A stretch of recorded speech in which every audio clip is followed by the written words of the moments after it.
This is Gotham TV Podcast, episode 98, where we are looking at Gotham Heroes Rise, season 3, episode 19, All Will Be Judged.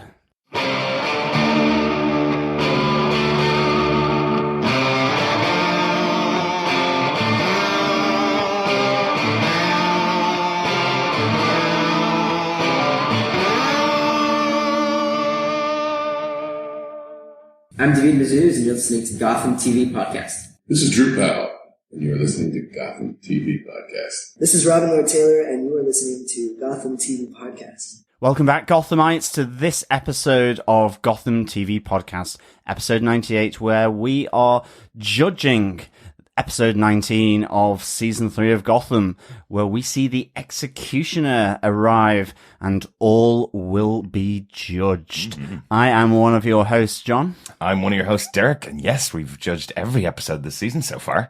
If you want to get any of those episodes, you can go over to iTunes or Apple Podcasts by going to gothamtvpodcast.com/iTunes. Did you like that, John? I did. Yeah, that was very good. And of course, you can go to any other good judge, juried, or executioned podcast catcher. Just search Gotham TV Podcast for those of you who are of an Android bent. Yeah, exactly. Yes. Exactly. Like ourselves. Yes. Pretty cool. Got episode 19 of season 3 of Gotham, which also means we're on episode 98 of our podcast, coming very soon to episode 100. If you haven't sent in a message to us, a voicemail, just go to our website at gothamtvpodcast.com, click the send voicemail button, pop us a message for our 100th episode and say hi. Yes, absolutely. And of course, to coincide with that, as we have been running all this season, there is our Harvey Bullock competition, where we are asking listeners to send in their Bullockism of the week. If you do that, then of course we will pull your names from a hat, and the winning name will be in with a chance to, well, no, the winning name will have won, but yes. If your name goes into the hat, it will be in with a chance to win a vinyl pop figurine of Harvey Bullock, as well as the trading cards for season 1 that were kindly donated by one of our fellow Gothamites, Claire. Yeah, absolutely. I think we should crack into the episode, John. You think? Definitely. Derek, can you give us a flavour of the director and writer for this episode? Absolutely, yeah. This episode was directed by John Baring. He's directed 3 other episodes of Gotham so far: The Fearsome Dr. Crane, This Ball of Mud and Meanness, and The Executioner. So he was involved in the creation episode of The Executioner.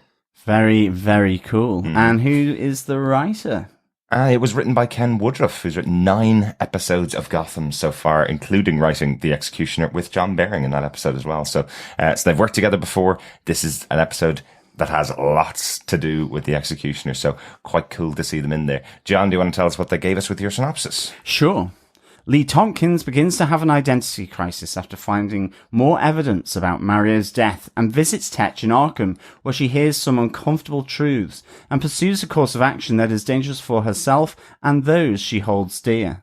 Selina, now out of her coma, heads to Wayne Manor, where she fails to kill the brutal ganger, but exposes him as an imposter to Alfred. Gordon and Bullock, meanwhile, find a clue, a second crystal owl, that adds more evidence of the court's plan against Gotham. However, their search is interrupted by Captain Barnes, who, in league with Catherine, kidnaps Jim Gordon to become judge, jury, and executioner, as he sits in sentence over Jim for his previous actions. In the nick of time, Bullock saves Jim, but whilst Barnes escapes, Catherine is arrested, and during her interrogation, just as Alfred, Jim connect the court, the Tetch virus bomb, and Bruce's kidnapping. As they try to extract the truth from Catherine, Barnes strikes at the heart of the GCPD to deliver his particular and perverted sense of justice. Off with her head. Meanwhile, Cobblepot and Nigma face each other in their cells and put aside their hatred of one another only for a while as they work together to escape their prison. Elsewhere, with Bruce back in Gotham at an unknown location with the shaman, he is told a number of truths about his parents' murder and the real reason for his training at the hands of the shaman. There's loads going on in this episode. Absolutely loads going on. Really is a jam-packed episode in this episode of Gotham, definitely. I think we should kick off our top 5 points where the episode started out and the episode, last week's episode ended with with Oswald and Ed. So revenge is what saved the life of the Penguin. Nothing else. I like there's a nice little bit of interplay between Ed and Oswald here in the two cages where Ed's going, "You're very hard to kill. You're more like a cockroach than a penguin." Yeah, very good. Very cool. And yeah, we find out that effectively it's what brought Ed back from the brink is that he wants to kill. Sorry, Oswald back from the brink is that he wants to kill Ed for what he did to him. It wasn't that it was that Ed had turned down his love and didn't reciprocate it. It's because he tore down everything that Oswald had built over the previous 3 seasons for us watching TV. But over the years, he's destroyed everything that Oswald held dear. So really on a mission here to kill Ed. Bit of a surprise that they started working together at the end of the episode, though. Yeah, definitely. Like, I wish they had kept that tension, a bit more through this episode. But I mean, I suppose you're not really going to show two of your main characters stuck in a cell. There's only so much you can do with that. But I did like the toing and throwing between these two in the cell. There's Oswald sharpening some kind of knife or spoon to fashion into a blade to try and get a chance to kill Ed. And of course, Ed then fires a dart at Oswald, and Oswald foils Ed's plan of escape. So there's a real nice kind of upsetting of the apple cart between these two here. Them working together was fine for me. I kind of just wished that Oswald had left Ed in the cell. I know what you mean. I think that would have really just shown just how opposed these two are now. And even though they've given their words, whilst confined in the cell, that they can't trust one another now because it's gone too far for any form of reconciliation. I think that would have been really good because then, eventually we would have seen Ed come out and try and again extract his revenge and see how that played out. But nonetheless, I like that they, put aside their differences for a while just so that they could escape. But I was expecting one of them to kind of turn on the other at some point, and I thought that was definitely probably the crucial moment where that could have happened to best effect. Really. Right. But in Gotham, there is honor among supervillains, and I do love the actual rules for the escape. Is that Riddler and Penguin are going to work together to escape, but it also includes a 6-hour window to get away, so they can kill each other on the outside. So we're not going to kill each other here. We're going to work together to get out of this situation that we're in. But we've got 6 hours to be apart from each other. And they have that great standoff moment at the end where they both drop their weapons and run away from each other, are leaving each other. And Ed effectively says, "But we own everything now. Barbara and Tabitha, myself and Butch, we now own the city. You own nothing. You have nothing." And Oswald reveals to him he has Strange's monsters. Yeah. Now. Quite cool. That was a nice little standoff. And of course, I suppose if Oswald had kept him in the cell, that wouldn't have happened. But that was pretty good. And I mean, Ed's alliance with Tabitha and, of course, Barbara, as well as Butch, is not really that strong because Tabitha and Butch really are not in it for Ed at all. No. So, they're ready to kill him, really. Yeah, Ed is probably at this stage on quicksand to an extent, and I think Oswald seems to be much the stronger with the army of monsters available to him. Yeah, totally. I wonder how they will play out, though. It'll be interesting. Fire or ice? It will be kind of Game of Thrones again. Absolutely. I think it's time to get on to point number 2. Yeah, we have the Bruselganger revealed to Alfred as the imposter, and of course coming to blows with Selina. It's some pretty harsh fighting here. I mean, that Bruselganger does like a good old fire poker. Oh yeah.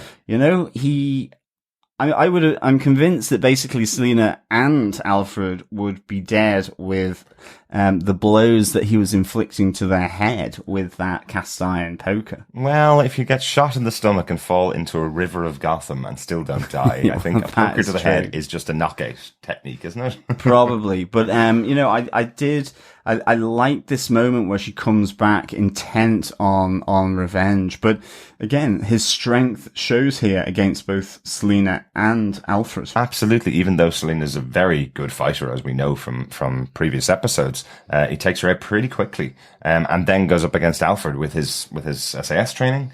Alfred's been known to kick a lot of bottom in this show. Well, quite.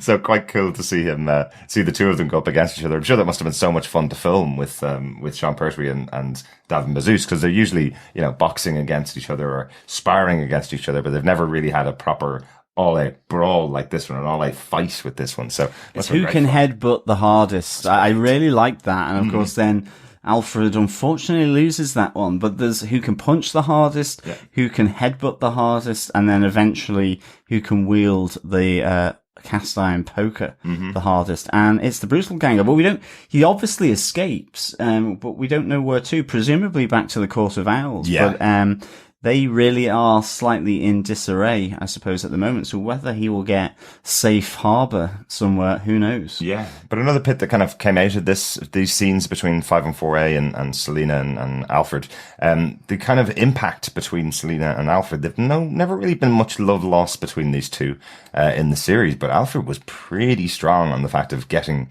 well, effectively his son back, getting Bruce back when he realizes he's been missing, and really takes it out on Selena when she starts to say that she won't help, starts to call her the same as her mother, kind of person that will run away from a fight, saying that she's still angry at Bruce because he didn't tell her that her mother was a con artist. Really difficult. And then the answer from Selena was again, very Catwoman, very Selena Kyle. Definitely. Very much, yeah. I'm trying to work out how saving Bruce will benefit me, was kind of the attitude from her. She's always had this kind of chip on her shoulder kind of character. She's always been a person that fends for herself, but she has always stood up in the past and worked with people that were trying to help Bruce in previous episodes. So this time she's not willing to, after returning from her coma, I suppose. She's now not willing to stand beside Alfred and help out in finding Bruce. Yeah, it's kind of interesting because Alfred almost goes through the full range of emotions with her, in that when he sees how badly hurt she is, he's very concerned about her getting to a hospital and so on. And yet then when it ends up that she's not almost going to be part of the team to help try and rescue Bruce from wherever he is, he really does go after her. Yeah. Delivering a few truths maybe to her, but ultimately Alfred then has to go to the GCPD, where he does come into contact with Catherine, and he would probably make a worse GCPD detective than Jim Gordon. I mean, it was a knife straight to the hand. So Catherine really did get her comeuppance a bit, really, in this episode. A few times, yeah. Quite a few times. But he does deliver that blow to the hand with the line of the episode, doesn't he? Yeah. With, I'm not a police officer, I'm a butler. Yeah, exactly. Fantastic. Nice double O Alfred moment. Definitely. And of course was willing to go for the second hand as well, with his knife, and until, and I presume this makes us go on to point 3, our third note. Then when the executioner arrives, Catherine gets her comeuppance in many ways here. She has unleashed the executioner, and the executioner is unleashed on Gotham and on the GCPD in particular, and Jim. Yes. Yes, Jim is still getting his, a few home truths from him and from Lee still here. Yes. And Jim is increasingly not understanding their point of view. It's difficult, I think, from the executioner, because he's quite frankly bonkers. And I mean, I really liked how sort of crazy and single-minded that he is here.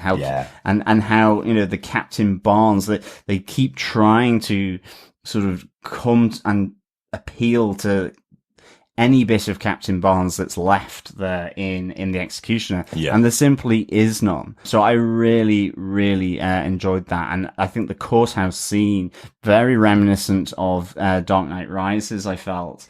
Scarecrow, with wasn't Scarecrow. Really nice scene where, he is judge, jury, and executioner, standing on sentence of Jim Gordon for his lackadaisical approach to detective work in Gotham. Absolutely, yeah. And we do find out a little bit more about Barnes's appreciation of the virus and what it did for him, where they're saying they were going to unleash the virus on the entire city of Gotham, including the innocents and the guilty, hoping that will penetrate this kind of this covering on Barnes. But his response to it is, why would anybody not want this virus? The clarity it gives you, the sense of purpose that it gives you. So quite interesting. He thinks the virus is a gift, really. Yeah. So it's understandable why he aligned with the Court of Owls who were about to release it on the entire city. But yeah, there's a great moment there though with Jim using his very cool wiles to get his to get his comeuppance against Barnes, where he takes his badge, gets his police badge back, and as Barnes is giving it to him, he pulls the grenade pin on the suit. That's a very cool little moment. I do think as well, as after Harvey has run in to save the day and Barnes effectively flees by running out of the window, I love the fact that he he lands in the Genovese meats. So I wonder if there's a little bit of snacking going on. A few sort of Italian salamis and whatnot being consumed by Captain Barnes. It's very cool. It looked like a bit of a wee kind of moment. It did. It was really funny. Little Batman 66 moment. Definitely. I just thought it was so particular because, I mean, the truck was identified as the only kind of link to try and track the two down. And yes, he lands in it. It means you just parked it in the right spot in case this had to happen. He's a good planner. Absolutely. Our Barnes. I wonder if he went head first, did he have his mouth open, ready to receive the meat? And a little bit of the meat in there. Very cool. But yes, he does also pay a visit to the GCPD. One little bit of a weird moment. I think it might have been an extra that did something a little bit wrong, but I loved in the background you hear the shout out as Barnes, their former captain of about 6 weeks ago, comes into the GCP swinging his axe, and someone shouts out, "Who's that?" Like, your former captain. He's not gone that long, Yeah, absolutely.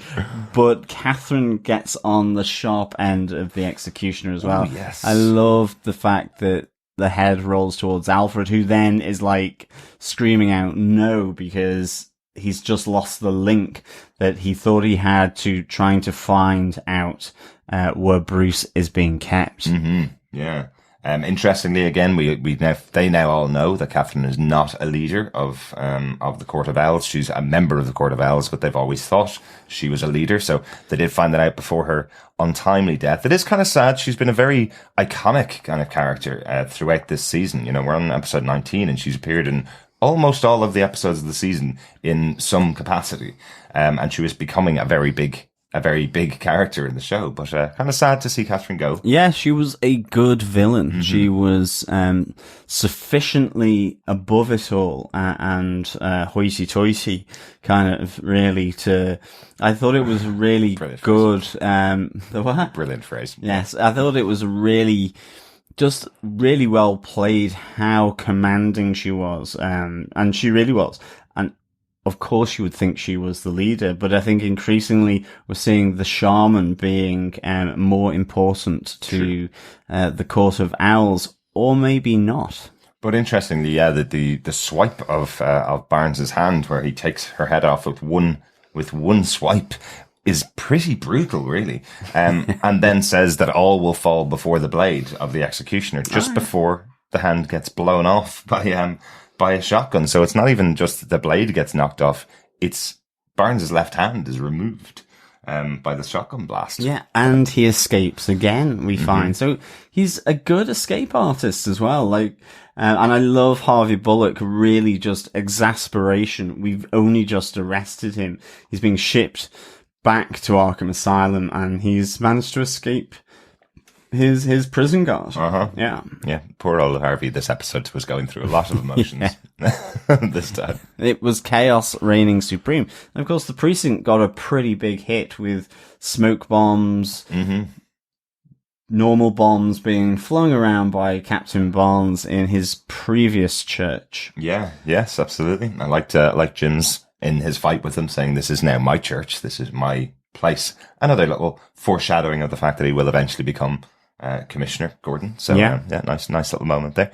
Let's go on to our next point. I think we have the shaman, obviously, and Bruce is another big set of moments in this episode. So Bruce returning to Gotham under the tutelage of the shaman. Yeah, this was really good, and again we got some of the nice memory pins being used here. I've really enjoyed the use of these, really, and just being able to go back and see elements of Bruce's past. We not only get Bruce's past, but we get to see the shaman's past, and whether it is the absolute truth or not, I suppose we'll get to find that out.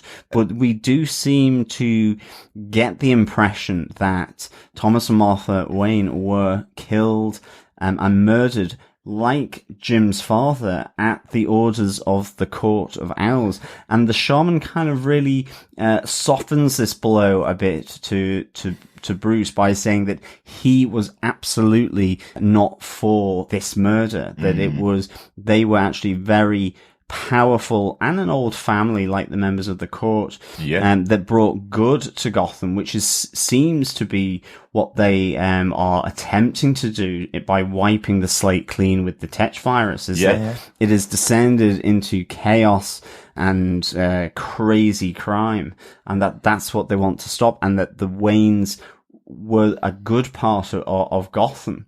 So he seems to be turning against the court, but whether that is just simply feed for Bruce in order for him to follow him, it kind of looks like that, to be honest. It does feel like it, yeah. It does feel like it's a great positioning for the shaman to be, oh, well, you know, I wasn't involved in this decision. It was made while I wasn't around, which is what the member of the Court of Owls effectively says to him. We had to make a decision because Thomas and Martha Wayne were threatening to expose the organization, expose the court. They made this decision without the express permission from the shaman, is what it's kind of trying to say. And then he killed the person who brought him the news as well. So it's setting him up to be on the side of Bruce, but I kind of don't think so. I think it's pretty shady. Red herring, I reckon. Yeah. Red herring. Definitely. But we'll see, yeah. And of course, then we also really find out that all of this training is for Bruce to release all feeling so that he feels nothing. And ultimately, he's being set up to be either just another Talon or some kind of super Talon for this organization. And the leader of the Talons, maybe. So this is a really cool... I mean, I thought it was really cool how they did that. You know, obviously, one of the Talons comes in and is asked to cut off his little finger, but not only is that they will obey orders unquestioningly, but will, you know, harm themselves or kill themselves, be kamikaze to an extent, if ordered by their master. So, yeah, Bruce, we see the scene where he's kind of putting his mother's pearls into that safe to lock them away. And he stumbles a bit, and that's where the shaman kind of reveals a memory, as we've said, about him being disapproving of the court's action to kill Martha and Thomas. Yeah. And that finally, after that truth has been told, or that version of the truth, Bruce is then more accepting to release his mother's pearls and that memory of his mother into the safe that locks it away from Bruce to access. Yeah. So that asks the question, what do you feel for your parents? Nothing. Yeah.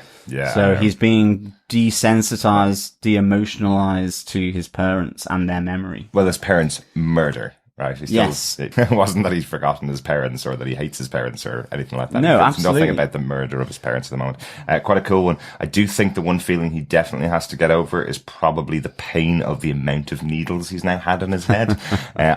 There is a moment just before the needle went into David Mazouz's head in this episode that I thought that looked like a permanent mark is now there because he's had about 15 of these in the last 2 or 3 episodes. Hopefully they'll help him out. Hopefully they have a good health plan to help him out to make sure that's not a permanent scar. But let's go on to the final point. Another pretty big moment in here. Leslie Tompkins is going on, continuing her investigation, I suppose, into what led to Mario's death. She has just been blaming Jim in the past, but as Jim mentioned to her last week, walking out the way she did, this will still hang over her. So goes for a little visit to Jervis Tetch. Yeah, I don't know how she gets into all these restricted areas. She did used to work in Arkham. She did, so but she no longer connection. works there. Have connections. She doesn't work in the GCPD any longer, but I suppose she's clever enough with her excuses to be able to slip past these guards easily enough. But yeah, she goes for a conversation with Jervis Tetch where she is really questioned herself by Jervis to say, is it me that caused Mario to get killed? Is it Jim? Or is it you? Ultimately, at that tea party with Valerie Vale and Lee Tompkins, that Jervis had spotted the loving eyes of Lee on Jim, and obviously with Jim's decision. I think ultimately it's very harsh of them to try and put it all on Lee, but she certainly has now realized that it isn't just Jim and his response, but that she had some part to play by actually still having feelings towards Jim. But I don't know how far they kind of penetrated really, those feelings. But unfortunately, Jervis has gotten under the skin of Lee and has really turned and persuaded her that she is just as integral as him and Jim Gordon to Mario's death. And so she goes on a little, she like it's like hitting the company stationery cupboard for like stationery supplies, except because she was the medical examiner, she grabs the virus and we see her, injecting herself at the end, and great final shot. Remember the new, I'm thinking now it's maybe 6 or 7 years and they did the rerun of V. Yeah. The old 80s sci-fi where aliens come down and start effectively hoovering up humans surreptitiously to use as birthing pods or as food. Yep. And Marina Baccara was the head reptile in V. Sorry, spoilers there. And she did evil really, really well. And that look on her face after she's just injected herself with the virus is really, really scary. Like, it's proper evil. I loved it. Great finishing to this episode. Definitely. It also reminded me of the Supernatural, the demons on Supernatural, as their eyes turn black when they're changed over to demons or when they reveal themselves. So quite interesting to see what will happen. What she does just describe it in the episode, and we obviously have talked about it many times on the podcast in the past, but this virus is what brings out the worst parts of a person, or their most central or core, their core identity, I suppose, and reveals this to Gotham. So what's going to happen? What is it from her? Is it just her hatred of Jim is going to be intensified even more here? Yeah. So interesting to find out what happens to poor old Leslie Tompkins. That's it. Has she been consumed by hatred of Jim so much that that's her defining trait now? Yeah. So it'll be interesting, yeah. Very different character from the comic books, Leslie Tompkins now. Very. Comic books, a much older, much more loving character, a very big connection with Bruce Wayne, tends to his wounds a lot, that kind of stuff. This version of Leslie Tompkins is now going down a very, very dark path. Very dark. And can I say, understandably, from what she's gone through in this season so far. I think that's our top 5 case notes for the week, John. Yeah. Got to be a Bullockism in there, isn't there? There definitely has. It was full of Bullockisms this week. Absolutely. But first off, really quickly, because it was kind of a dropped line, but we finally find out for definite what there is between Lucius and Bullock. Obviously, Jim Gordon finally questions Bullock on why he hates him so much, and he says, "Well, because Lucius is smarter than me." So, so finally, it has been confirmed. We always thought there was something between them because of the difference in intelligence, and Bullock has confirmed it. He's smarter than him. That's why he hates him. John, do you want to have Harvey shouts out, "There's a nut job in a leather outfit running around with an axe for an arm. Now, I know this is Gotham, but come on, people, do something." As it's the executioner has gone on the run again. Really, really good. But Absolutely. that's the thing, his frustration in this episode really brought out some good Bullockisms. I love the moment when Alfred is in the GCPD and they're talking about re-putting together the owl statue. Alfred says, would you be able to help with that, to Harvey? And Harvey goes, I can't even do a jigsaw puzzle. I just punch the pieces until they fit, which I love. Really cool. Didn't really talk about the owl statue. Yeah, but we get the map of Gotham with specific locations. We don't know what they mean, what they are.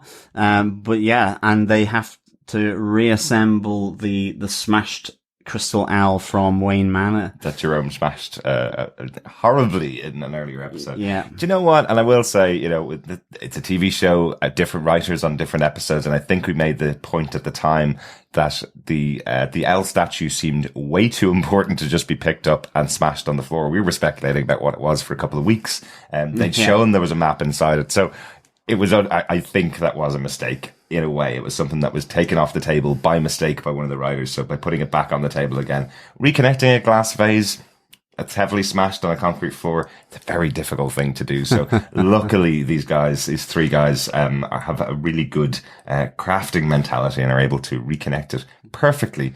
And nice to know that none of the cracks that would be in the glass added lines onto the map in the middle of the glass as well. Yes, it was a very professional job. Good job, lads. That's our Bullockisms of the week. Just one little note that I nice noticed in one. there. Yeah, just Miller Harbour in Gotham. Very cool to give a reference out to Frank Miller, one of the most wonderful writers for the Batman comics. So I definitely think that Miller Harbour was named after Frank Miller in there. Quite cool to see that. Yes, absolutely. Yeah. Overall, that's our Bullockisms, our notes for the week. John, overall, what do you think of the episode? Again, I thought this was really solid. I would give this 4 rolling heads out of 5. I just really enjoyed Lee's continuing just desperateness, really, that she has, and that final shot of her injecting herself and just the crazy evil grin spreading across her face, along with the black eyes and the veins was really, really well done. I really enjoyed the Shaman and Bruce again. I just have found those scenes in this season really, really good. Some of the effects that they have.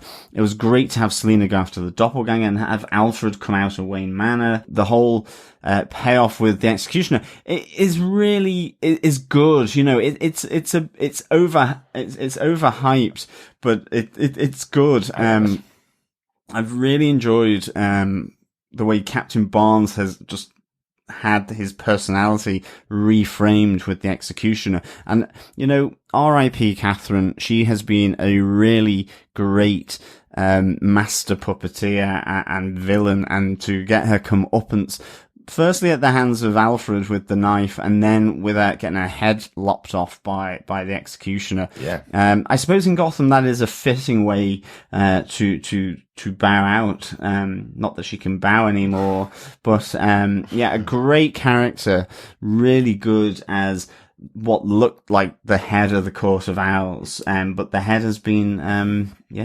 removed. Really, really good. So I thought this was a fantastically strong episode. I loved Ed and Oswald together in the cell. I really did enjoy that, and we'll just see now how that craziness plays out. As I say, I think the way Oswald does the hatred stir, the way that's portrayed by Robin Lord Taylor, like from last week, was really, really good. Yeah. And so, overall, I think another solid episode with as much craziness, fun, violence, and bloodiness that I think it is turning out to be a really good mix for Gotham. Absolutely. And also just a little shout out to the great drama in here between Selena and Alfred as well. Yeah. Really, really enjoyed their scenes with Cameron Condova and Sean Pertwee. So good together. So good to see them having proper screen time and some good little arguments in there. But yeah, I think it's time to get on to some feedback, John. Yeah. So on to our feedback. If you want to send in feedback to us, you can email us at feedback@gothamtvpodcast.com. gotham.com. You can also join in our group over on Facebook. Send out your comments, your thoughts, your discussion points, anything on this season of Gotham. Just go to facebook.com/groups/Gotham TV podcast. And of course, if you like to hear the sound of your own voice, then you can use our voicemail option. Just go to gothamtvpodcast.com and click on the tab on the right hand side of the website, and you can leave up to 90 seconds of feedback there, at which we will play on our podcast. But we have some feedback here from Annalise. She goes, "Hey guys, this episode was a bit brutal for me the first time watching it, and it wasn't any easier the second time around. This episode aired here in the States the Monday before I left for London for Heroes and Villains Fan Fest back in June. I was all packed, and then this episode happened. It was a bad day in Gotham for Catherine. Not only was she stabbed in the hand by Alfred, but just when she thought she was home free, her head was knocked clean off by Captain Barnes as the executioner. Many of my friends knew of my cosplay and plans to debut it in London, so after the episode aired, I received a few tweets of friends offering their condolences for the death of a character that they knew I loved, including the woman herself, and she requested to see the photos from Catherine's adventures in England, which I, of course, forwarded and even attempted to recreate." Yes, because Annalise, your costume of Catherine was excellent over at Heroes and Villains, and of course, the next one will be, you'll have to try and do a decapitated version. I'm trying to think how you would do that in cosplay. It would be quite difficult, It would. Catherine lives on in memory and thought. Definitely, she was a great character. Yeah. And certainly got her comeuppance in this episode. Annalise goes on to say, "Other points that stuck out for me this episode were Ed and Oswald behaving as children and gave me some much needed laughter. I especially love seeing Ed's glee after he blew the dart at Oswald. Jervis always brings a smile to my face, especially in his newspaper hat while rhyming." Yeah, absolutely. And in fact, that's a really good point. It's a nice counterbalance to the fairly heavy episode, actually, that happened. Definitely. The only thing I had issue with or found odd was Lee injecting herself with the virus at the end. I always felt that seemed out of character for her. She always yelled at Jim for being a demon or a virus, so I always pictured her being above dipping into darkness herself. I guess we'll see where it goes from here. Yeah, I understand that, but I think in this particular episode, I think Jervis really gets under her skin by saying this is something that she was involved in the death of Mario in some way. I don't think Leslie's thought about it like that. I don't think you should ever take it from the guy who actually did murder your husband and caused all of the problems. I don't think you should ever take it from them that you're involved in this, but I think it really gets under Lee's skin. She's got nobody really supporting her anymore. She's kind of cut off from everybody that she knows now. And it feels like the reason why she's gone into the darkness is because she's kind of been pulled there or pushed there by one of the villains of Gotham. And I think by multiple people as well, by Jim included. But the other thing about Jervis is, and I suppose we don't see it in that interaction with her, but he is a hypnotist as well. True. And yeah, we don't see anything with the pocket watch, but still, he is able, remember his eyes going black? He is able to get into the thoughts of people. So I just wonder whether there was a bit of that going on, which just wasn't really clearly identified within the episode. But certainly, it is something I understand, but I kind of took it more that, Jervis Tetch with his rhyming, he seduces you in, and I think that's how he kind of did it, almost kind of hypnotically and suggestively. Very interesting, John. Good catch. Yeah. And finally, Annalise says, "There were many great bullockisms this week, but I think I liked when he was in the basement with Jim and he asks, why can't they ever investigate any places I want to go to, like a pub or a strip joint?" Absolutely. Great bullockism. That's only happened once on Gotham before, hasn't it? That they did get to like a strip club sort of to go for an investigation. No, excellent catch, Annalise, and great bullockism week. Thanks so much for your feedback. Yeah, thank you so much, Annalise, for the feedback. Keep it coming in. Absolutely. I completely forgot to go on to the next piece of feedback while we were originally recording the episode. When we do it for our YouTube, we normally do it pretty live. So really sorry about that. Just me coming back with Claire Payne's feedback for this episode of Gotham. She begins with definitely an episode full of surprises. Oswald and Ed in their birdcage cells was a great scene that carried on from last week's episode. With Ed thinking he had the upper hand over Oswald after bribing the guard to drug his coffee, Oswald, in his own way, won't let Ed win. With revenge put aside for the moment, leads the two ex-friends to work together to escape from the court's prison. With a 6-hour ceasefire, they go their separate ways. I'd just like to mention Robert Lord Taylor's physical acting in this scene, where he collapses on the floor, is excellent.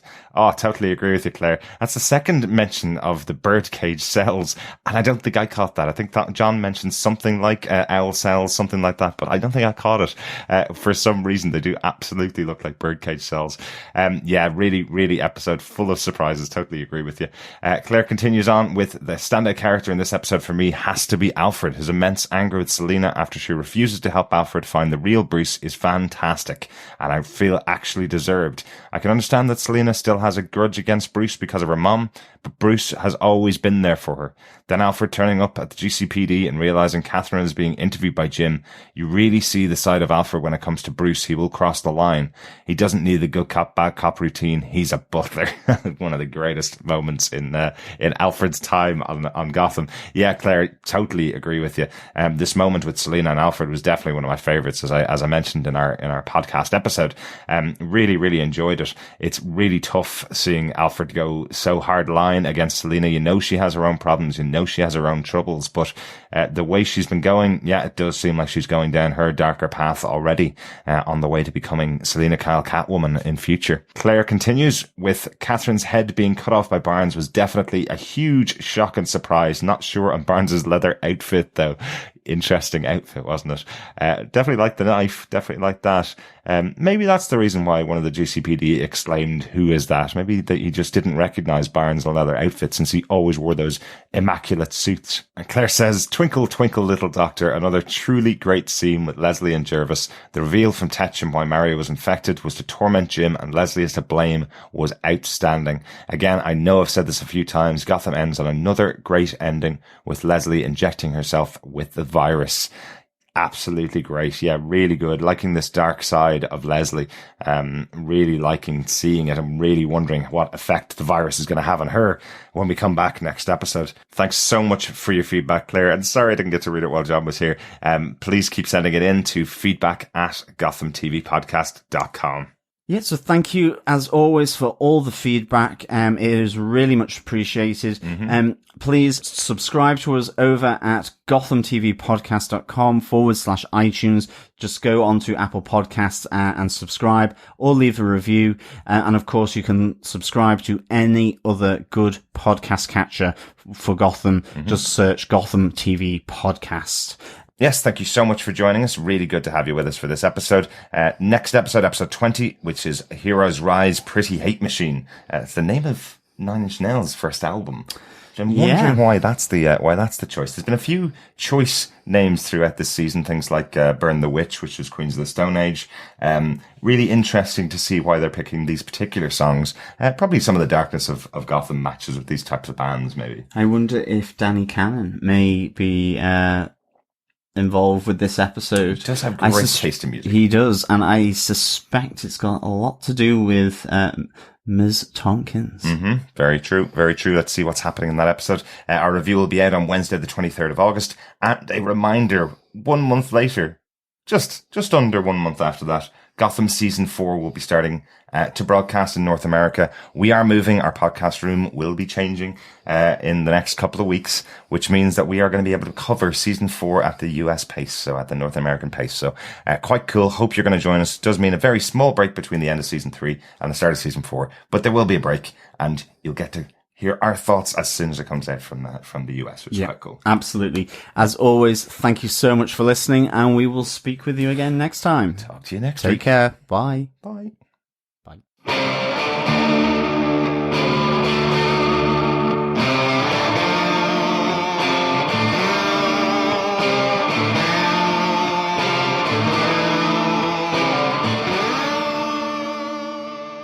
Thanks for being a Butch supporter. Butch loves you, baby.